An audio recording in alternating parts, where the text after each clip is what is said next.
Makasaysayang araw, halina at samahan niyo ako sa isang makabuluhang kabanata sa Araling Panlipunan. Ang araling maghatid sa inyo ng mas malalim at mas malawak na pananaw sa buhay, sa bayan at sa sandaigdigan. Dito lamang sa DepEd 88.8 Radyo Kasyon, sa Bayawan City Division, Edukasyon Padayon. Ako si Teacher Mary Vic, ang inyong teacher broadcaster. Sa araw na ito ay pag-usapan natin ang mga katangiang pisikal ng Asya. Makinig kayong mabuti upang may maibahagi kayo sa kapwa ninyo kabataan, lalo na ang mga katulad nyong mag-aaral sa grade 7. Handa na ba kayo? Kunin ang inyong ballpen, papel at module sa Araling Panlipunan para sa isang makabuluhang talakayan. Narinig nyo na ba ang mga lugar na ito? El Nido at Coron sa Palawan? Yes! Ilan lamang yan sa magagandang tanawing makikita sa ating bansa. Ang makasaysayang pader na kilala sa tawag na Great Wall of China, ang pinakamataas na bundok na Mount Everest na matatagpuan sa pagitan ng China at Nepal. Lahat ng mga magagandang tanawing ating nabanggit ay makikita natin sa pinakamalaking kontinente ng daigdig. Saan kaya ito?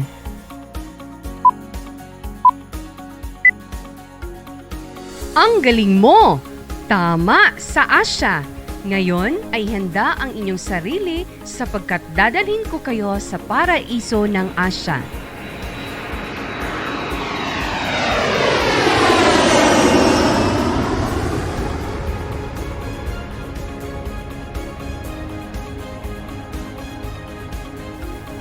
Narito na tayo sa pinakamalaking kontinente ng daigdig, ang Asya. Binubuo ito ng iba't ibang rehiyon na nagtataglay ng mga likas na yaman dahil sa iba't ibang katangiang pisikal ng mga lugar sa Asya. Alam mo ba kung gaano kalawak ang kabuuang kalupaan ng kontinenteng ito? Sige nga, hulaan nyo! 44 na milyong kilometrong kwadrado.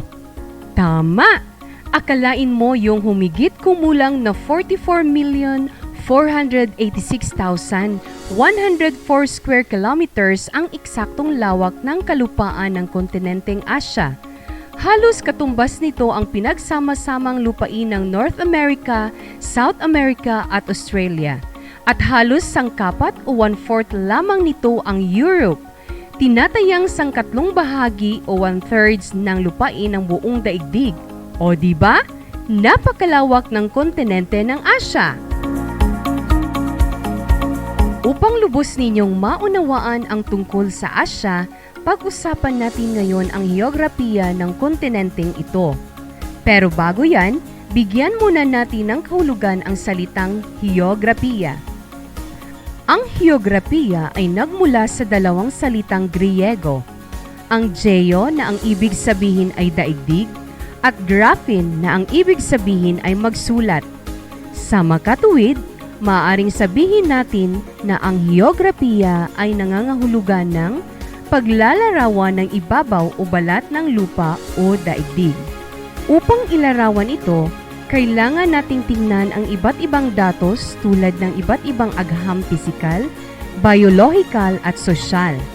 Sa heograpiya, nabibigyang linaw ang pagkakaayos o distribusyon ng mga yamang pisikal at mga pangyayaring kaugnay nito sa paninirahan ng tao sa isang pook. I-imagine ninyo ito. Ang mga yamang lupa ay nakapagbigay sa isang historiador ng mga kaalaman kung paano ginagamit ang mga ito.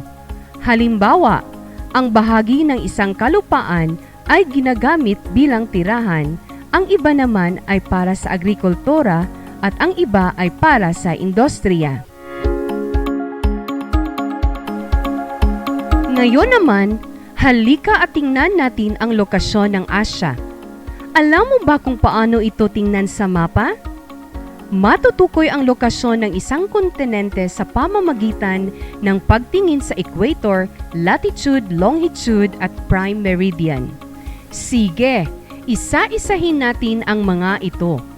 Ang equator ay ang 0 degree latitude na makikita sa pahalang na linya sa gitna ng globo o mapa at humati sa globo sa hilaga o sa itaas na bahagi at timog o ibabang hemisphere nito.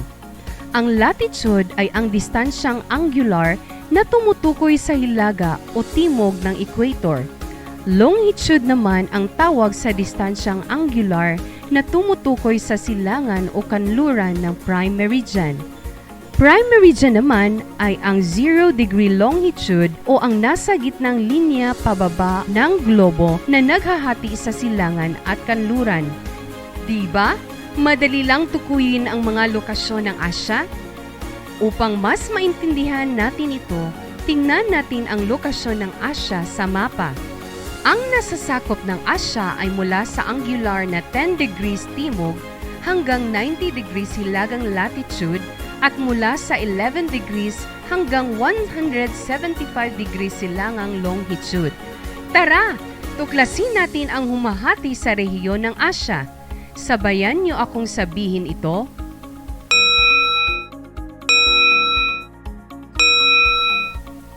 Hilaga, kanluran, timog, timog silangan, at silangang Asya. Exactly! Geographical at kultural na zona ang mga rehiyong ito sapagkat isinaalang-alang sa paghahating ito ang pisikal, historical at kultural na aspeto. Huwag kayong bibitaw sa ating paglalakbay, hawak kamay nating pagmasdan ang iba't ibang bahagi ng Asya. Dumako muna tayo sa Hilagang Asya, na binubuo ng mga bansang dating Soviet Central Asia. Ito ang Kazakhstan, Kyrgyzstan, Tajikistan, Azerbaijan, Turkmenistan, Uzbekistan, Georgia, Armenia, Mongolia at Siberia. Kilala ang rehiyong ito sa katawagang Central Asia o Inner Asia. Sa kanlurang Asya naman, matatagpuan ang hangganan ng mga kontinenteng Africa, Asya at Europe. Dito nakalatag ang mga bansang Arabo tulad ng Saudi Arabia, Lebanon, Jordan, Syria, Iraq, Israel, Cyprus at Turkey. Nakakagiliw pa sila ng Asya, di ba? Ilang bahagi pa ng Timog Asya ay ang India, mga bansang Muslim ng Afghanistan, Pakistan at Bangladesh, mga bansang Himalaya ng Nepal at Bhutan, at mga bansang pangkapuluan ng Sri Lanka at Maldives.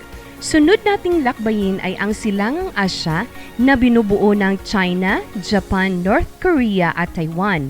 Mula dito, saan pa tayo pupunta sa Asya? Huwag kayong mag-alala, malapit na tayong umuwi.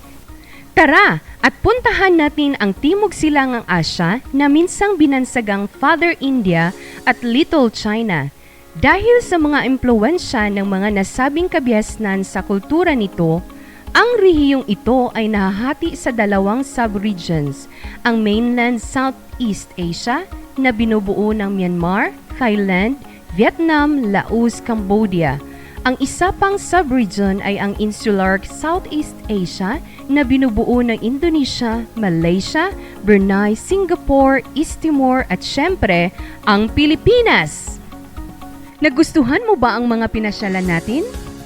Maging ako man ay natutuwa at nag-enjoy din.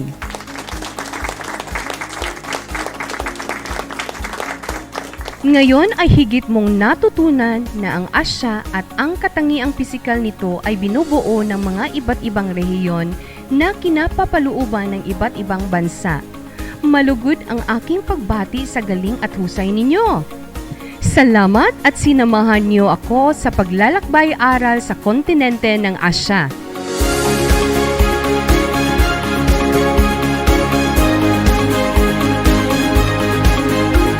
Abangan ang mga susunod pang kabanata sa Araling Panlipunan, ang araling maghatid sa inyo ng mas malalim at mas malawak na pananaw sa buhay, sa bayan at sa sandaigdigan. Dito lamang sa DepEd-B 88.8 Radyo Kasyon sa Bayawan City Division, Edukasyon Padayon. Muli, ako si Teacher Marivic, ang inyong teacher broadcaster, nag-iwan sa inyo ng katagang, tayo'y magkaisa sa kabila ng pagkakaiba.